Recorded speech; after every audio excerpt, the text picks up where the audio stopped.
మన వైజాగ్లో ఉన్న వాళ్ళైతే ఈ 3 డేస్ చాలా బాగా ఎంజాయ్ చేసామండి. విశాఖ ఉత్సవాలు అవుతున్నాయి. అలాగే సెంటర్ పార్క్లో అయితే ఈ ఫ్లవర్స్ అయితే అవుతుంది. ఫ్రీ ఫ్రీ అండి. ఎంట్రన్స్ టికెట్ అయితే ఏమీ లేదు, ఫ్రీ అనమాట. ఎవరైనా వెళ్ళొచ్చు. చూస్తున్నారు కదా సెంటర్ పార్క్ అంతా ఎలా మెరిసిపోతుందో. ఎక్కువైతే చామంతి పూలు, బంతి పూలతో డెకరేషన్ బాగా చేశారండి. ఎక్కడ లేని పువ్వులన్నీ ఇక్కడే ఉన్నాయన్నమాట. లేడీస్ అందరూ చంద్రముఖిలు అయిపోయారు, అంత బాగా ఉన్నారు. కొంతమంది అయితే పువ్వులు పట్టుకొని వెళ్ళిపోతున్నారు. అలా చేయకూడదండి. మన కోసం పెట్టినప్పుడు దాన్ని మనం హ్యాపీగా తీసుకుని ఎంజాయ్ చేయాలి, అంతవరకే ఉండాలి. అంతేగాని అలా పీకియడం అనేది అది కరెక్ట్ అయితే కాదు.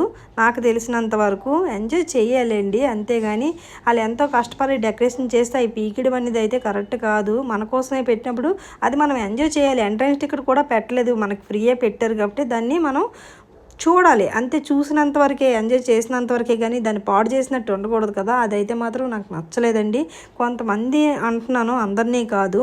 చూస్తున్నారు కదా మన సెంటర్ పార్క్ ఎలా మెరిసిపోతుందో. ఫస్ట్ టైం మన పేజ్ ఎవరైనా చూస్తున్నట్టయితే ఫాలో చేయండి.